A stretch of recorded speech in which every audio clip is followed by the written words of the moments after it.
Hello everyone, আজকের ক্লাসে আমরা পার্সেন্টেজ চ্যাপ্টার থেকে তিনটে মোস্ট ইম্পর্টেন্ট টাইপের অঙ্ক দেখব।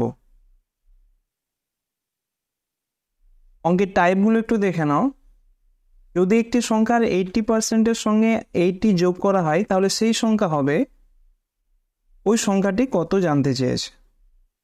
পরের টাইপের অঙ্কটা দেখো, একটি সংখ্যার 80% থেকে 15 বিয়োগ করলে ওই সংখ্যাটি দাঁড়ায়, সংখ্যাটির 40% কত।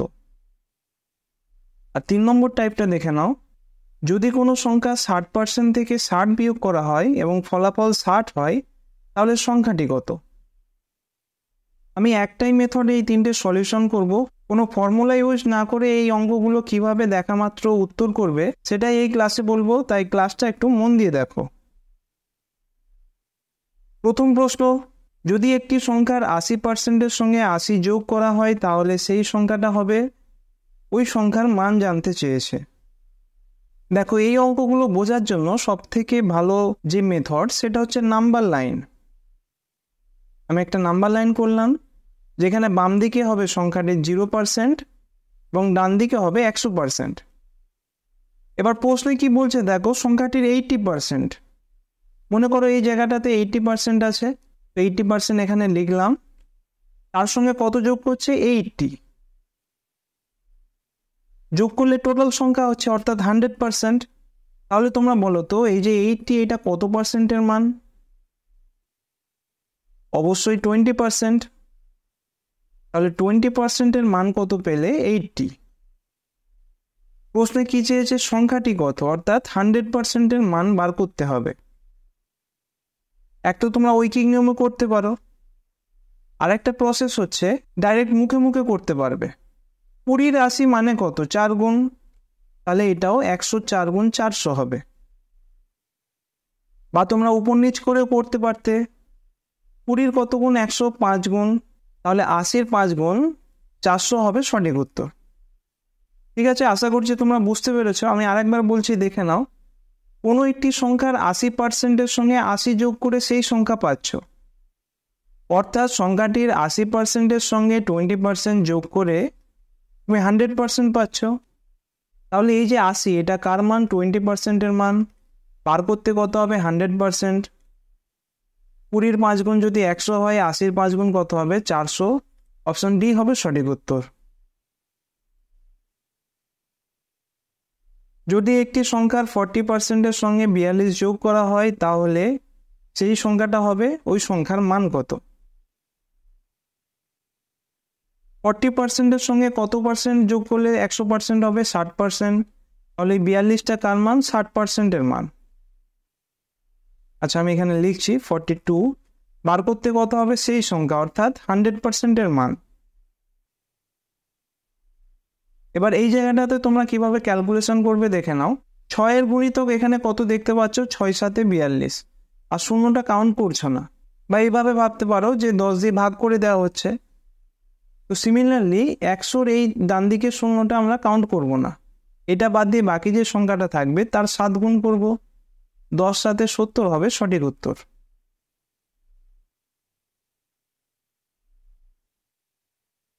পরের প্রশ্ন দেখো, কোনো সংখ্যার 75%-এর সঙ্গে 75 যোগ করলে সেই সংখ্যা হয়, ওই সংখ্যার মান কত। এই 75%-এর সঙ্গে কত যোগ করলে 100% হবে? 25%। তাহলে 25%-এর মান কত? 75। কত গুণ? 3 গুণ। বার করতে কত হবে? 100%-এর মান। 25-এর 3 75 হলে 103 কত হবে? 300। অপশন সি হবে কারেক্ট অ্যান্সার। এবার দেখো দ্বিতীয় টাইপের অঙ্ক। একটি সংখ্যা থেকে 15 বিয়োগ করলে ওই সংখ্যাটির 80% হয়। প্রশ্ন কি চেয়েছে, সংখ্যাটির 40% কত। দেখো, যদি সংখ্যাটি চাইতো তার মানে তুমি 100% বার করতে, কিন্তু এখানে চেয়েছে 40% কত। এবার দেখো, আগের অঙ্কের মতোই নাম্বার লাইনটা আমরা এখানে লিখলাম, এটা 0%, এটা হবে 100%।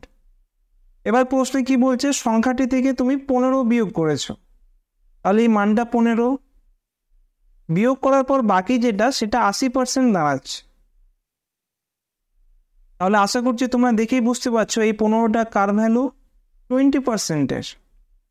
অর্থাৎ ওই সংখ্যাটি 20%-এর মান হচ্ছে 15। এখানে আমি তীর চিহ্ন দিয়ে লিখছি 20%-এর মান কত 15, বার করতে কত হবে 40%-এর মান। ডাইরেক্ট কি করা যায়? অবশ্যই করা যাবে।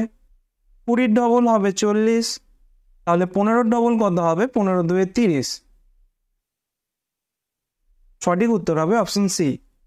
আরও একবার বলছি দেখে নাও, বলছে সংখ্যাটি থেকে 15 বিয়োগ করলে 80% থাকে। তাহলে আগের অঙ্কের মতো একটু ঘুরিয়ে লিখেছে, তাহলে 20% প্লাস 80% সমান হচ্ছে 100%। 80% বলে দিয়েছে আর 20%-এর মান বলেছে কত 15। বার করতে কত হবে 40%-এর মান। এবার দেখো পার্সেন্টেজ ডবল করে দিয়েছে, তাহলে এর মানটাও ডবল হবে। 15 ছিল, এখন কত হবে 15 ডবল 30। একটি সংখ্যা থেকে 30 বিয়োগ করলে ওই সংখ্যাটি 75% দাঁড়ায়। সংখ্যাটির 3/4 অংশ কত? এখানে দেখো পার্সেন্ট দেয় না, একটু ঘুরিয়ে দিয়েছে। যদি এটাকে পার্সেন্টেজে দিত তখন কত হতো বলো তো? 4 ভাগে 3 ভাগ মানে কত 75%। ঠিক আছে, তো দুভাবেই দেখা যায়। প্রশ্নটা খুব ভালোভাবে পড়বে যে কি দিয়েছে। এবার দেখো 30 বিয়োগ করলে 75% হচ্ছে, অর্থাৎ 25%-এর মান কত 30। বার করতে কত হবে 75%-এর মান। 25-এর 3 গুণ 75 হয়, তাহলে 30-এর 3 গুণ 90 হবে কারেক্ট অ্যান্সার। তো আশা করছি তোমরা বুঝতে পারলে। তো এখানে 100% অর্থাৎ ওই সংখ্যাটা কিন্তু বের করার কোনো প্রয়োজন নেই। পরের মেথডটা দেখো, যদি কোনো সংখ্যা 60% থেকে 60 বিয়োগ করা হয় এবং ফলাফল 60 দাঁড়ায়, তাহলে সংখ্যাটি কত? দেখো আবার ওই নাম্বার লাইনটা এখানে লিখছি। বলছে কোনো সংখ্যার 60% থেকে, তাহলে এতদূর কত হলো 60%। এখান থেকে কি করছে 60 বিয়োগ করছে। বিয়োগ করে কত হচ্ছে? প্রশ্নে কি বলেছে 60, অর্থাৎ এই মানটাও 60। তাহলে বুঝতে পারছো টোটাল 60%-এর মান কত হচ্ছে 60 এবং 60 টোটাল 120। এটা কি তোমরা বুঝতে পারলে? যদি না পারো অন্যভাবে একটু বোঝার চেষ্টা করো। মনে করো সংখ্যাটি x, তার 60%, এখান থেকে 60 বিয়োগ করছো, করে কত হচ্ছে 60।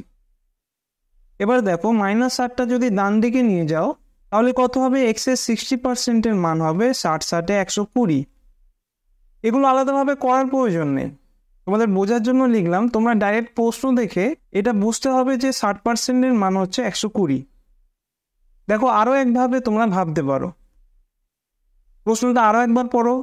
যদি কোনো সংখ্যা 60% থেকে 60 বিয়োগ করা হয় তাহলে কত হয় 60। এবার তোমরা একটু ভাবো যদি 60 বিয়োগ না করা হতো, 60 বিয়োগ করার পরে 60 হচ্ছে, 60 বিয়োগ না করলে কত হতো 120। যেটা কার মান? ওই সংখ্যা 60%-এর মান। বার করতে কত হবে 100%-এর মান কত? এবার দেখো 60-এর ডবল 120, তাহলে 100 ডবল কত 200। তাহলে এই প্রশ্নের সঠিক উত্তর হবে অপশন বি 200। আমি কি করলাম? প্রশ্ন বলেছে 60% থেকে 60 বিয়োগ করলে 60 হয়, তাহলে আমি তোমাদের এভাবে ভাবতে বললাম যে যদি 60 বিয়োগ না করা হতো তাহলে 60%-এর মান কত হতো 120। ডবল হচ্ছে, বার করতে কত হবে 100%-এর মান। 100 ডবল 200 হবে সঠিক উত্তর। যদি কোনো সংখ্যা 60% থেকে 40 বিয়োগ করা হয় তাহলে রেজাল্ট কত হবে 50। সংখ্যাটি কত? যদি বিয়োগ না করা হতো তাহলে 60%-এর মান কত হতো 40 আর 50-এ 90। বার করতে কত হবে 100%-এর মান। দেখো এই ক্যালকুলেশনটা অনেকভাবে করা যায়। তোমাদের যাদের বেস একটু মজবুত আছে তারা কিন্তু এটা দেখে বুঝতে পারবে। 60 থেকে 90 হচ্ছে মানে এটা 1.5 গুণ, 60 প্লাস 30, তাহলে 100 1.5 গুণ কত 150। এটা হবে সঠিক উত্তর। বা তোমরা এটাকে রেশিও হিসাবেও কনসিডার করতে পারো।